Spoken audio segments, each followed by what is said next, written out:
What's up, everybody? It's me, Erica, and this is your review of the T.S. Madison Experience, episode 3.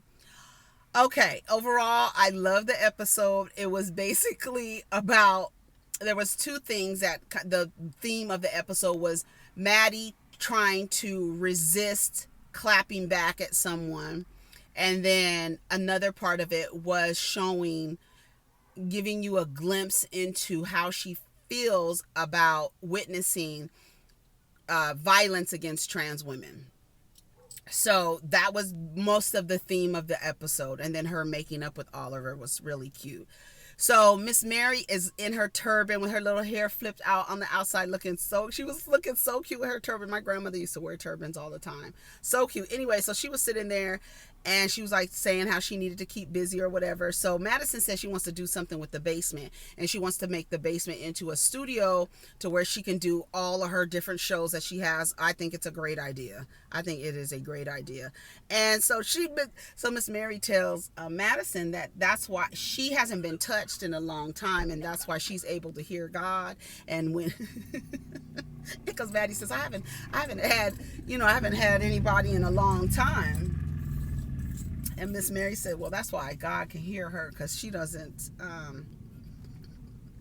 been touched in 27 years. I'm telling you, that's Virgin Mary, honey. She is a virgin again. 27 years. This is how she's like, that's why you hear so good. Madison is crazy. Let's see, what's this? Hold on, I'm getting a package. I want to see what it is. It's in transit. Okay.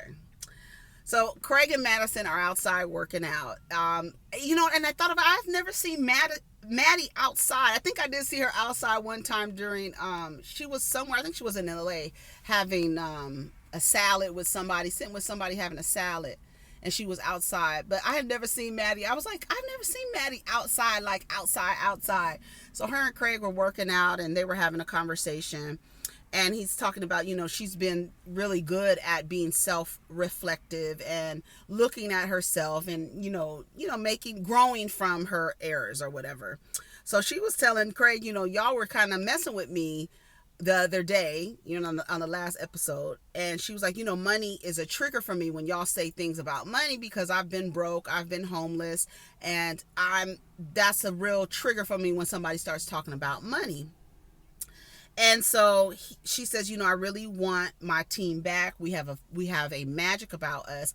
And so he's suggesting that she has a conversation with Oliver, because you have to understand that the people who work for you want to feel value. They want to feel like they have a value to you.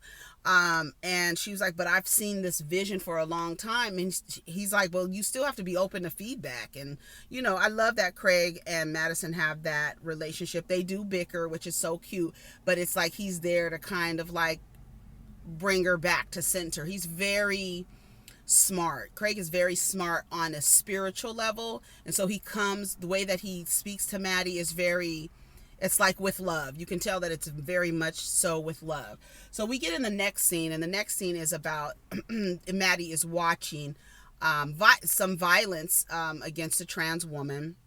In this, she wants to know when did we stop being black, and when did we stop being people, and why are trans girls, trans women, and it's not, and trans men too, why are we seeing so much violence, and the violence be inflicted upon them by other black people? And she calls Tiffany, and she's emotional about the situation. Tiffany is emotional, and she was like, oh my gosh, she was like, that was you. And Maddie's like, that could be me. And that's one of the things that I say about Madison, is that it's really good that she's on this show, because she's talking about the things that make people uncomfortable. And so she was like, it's a mess because they're being attacked by black men, right? And that's one thing that I have seen a couple of videos about this trans woman calling cis women all kind of bitches and things like that, and centering their disdain and their vitriol. Black cis and trans women coming back and forth with each other and always fighting with each other, and it's always over a man. And it's crazy. And it's so crazy because that same man who would treat you like shit will be the same man who kills that trans woman. And it's like, and you're fighting with trans women about these men, and these men are the ones who are bringing violence to you. These men are the ones who are killing trans women. These men are the ones who are killing cis women. And you want to argue with trans women and make a man the center of the conversation. And it's like I said the other day on Twitter, it's like when you take men, cis men, or down low trade, whatever you want to call them, when you take them out of the equation between cis women and trans women, a lot of the conflict will be erased. Because when you believe that the man is the center of the conversation, take him out. I think a lot of the conflict would end with black, cis, and trans women. Stop centering men. A lot of this stuff is about men, and it's just like, girl, I can keep going on. Anyways, so Madison makes this statement that we're oppressed by white supremacy, but then I'm also, as a trans woman, being oppressed by my own people. And I put, your own people have assimilated so deeply, they mimic the violent behaviors and ideologies of the illusion of white supremacy.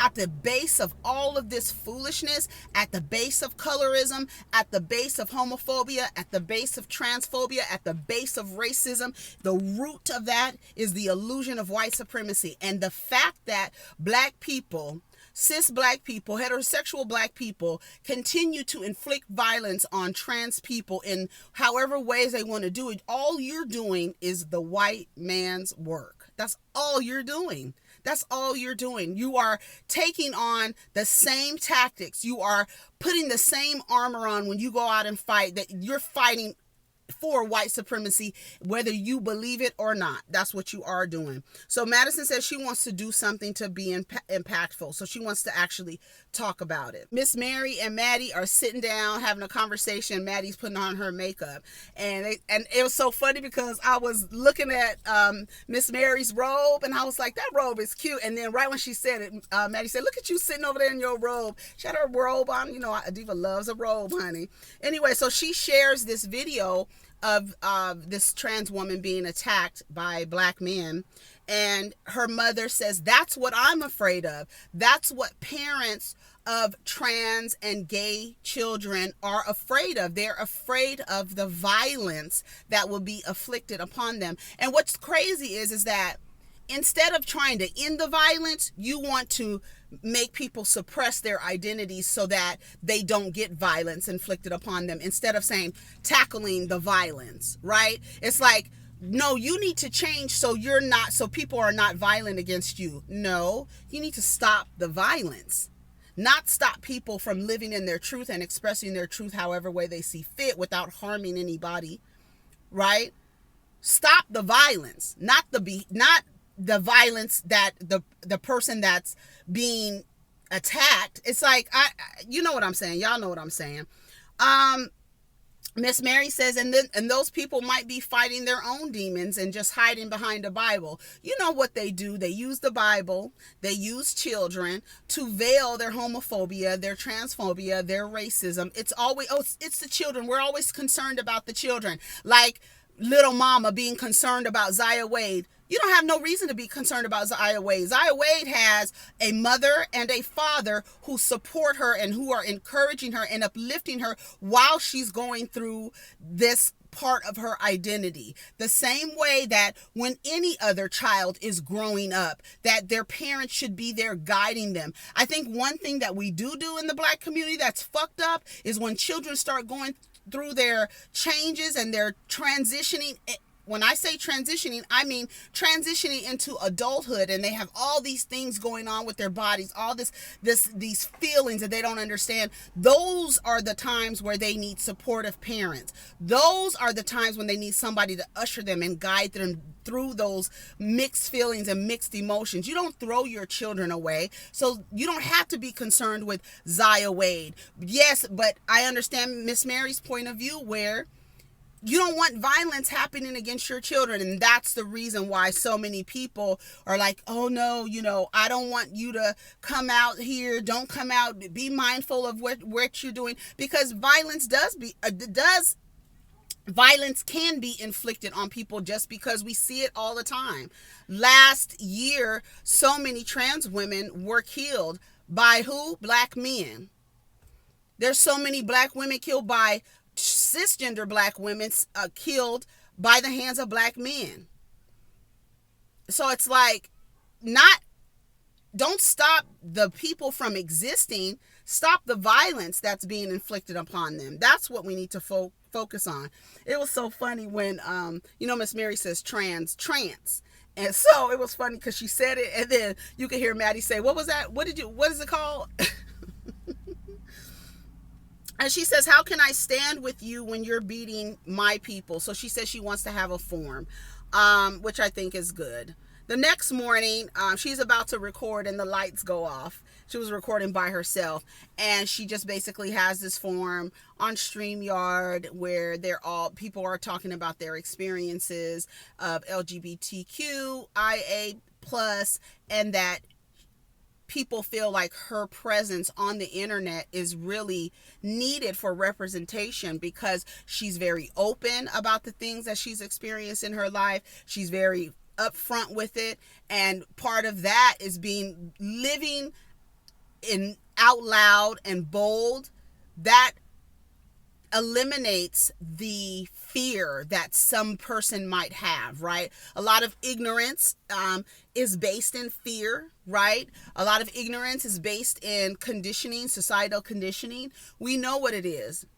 But with Maddie being open as she is and sharing all the things that she has to share with us, it helps. And that's what that morning show was about. Back at Oliver's house is so fucking cute. You could tell it's downtown. Maddie says, why do y'all want to be downtown living in the city with all these potholes? Now, I don't know if y'all caught it, but then Oliver said, you oh, you used to them.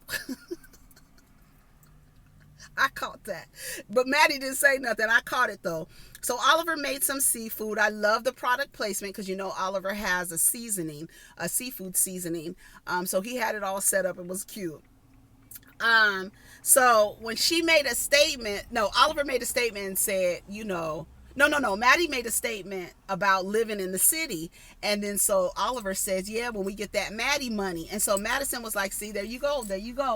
And I think what is uncomfortable sometimes is when you don't come from wealth or you don't come from money, that you actually, when people start talking about your money, it does make you uncomfortable, because you're like, what's so bad about me having money? Why is that bad, right? So she was like, you guys was up there embarrassing me, talking about I didn't give you no money and this and that. I love Oliver's 80s fashion. He's giving you 80s fashion in his interviews with that black shirt, button-up shirt with all them little geometric shapes on it. Love it. She was like, but I just want to be honest with you. You made me feel a certain way. So about that money. So Oliver says, listen, I'm not one of your dates. And she's like, I know that. And she's like, I've invested in you. I have given my time to you. So I'm not one of those people. So you can't approach me in that same way. And she was like, Oliver, I love you. I would have paid your rent, honey. So said that, Oliver said that, I need to be able to say what I feel and not wait, right? And Maddie's like, yes, check me right then and there. Do not wait. What does Maddie say? Do it in the moment. And then he was like, okay, but if I do it in the moment, you got to receive it. And she was like, okay, I'm letting you know, because I don't want you to wait and then be mad, and that should be built up. Let's address it when it happens. So what's the resolution? We don't want to have any money problems between each of us, right? So the next day, Maddie is walking through her house cussing. She's cussing. She's mad about something. So she's looking at a video, and it's all blurred out and pixelated, and the voice is changed. And this person is just, spewing a bunch of hate and a bunch of misgendering T.S. Madison and just doing all of this stuff. And I don't know if the video was a fake video and it was just really like a representation representation of people who have, I don't know if that was a real video. I've never seen that video, so I don't know. But it just seemed like it was more of a representation of the hate that Maddie receives from people online. So she calls Legra and tells Legra she is mad about the video, and Legra's like, do not clap back.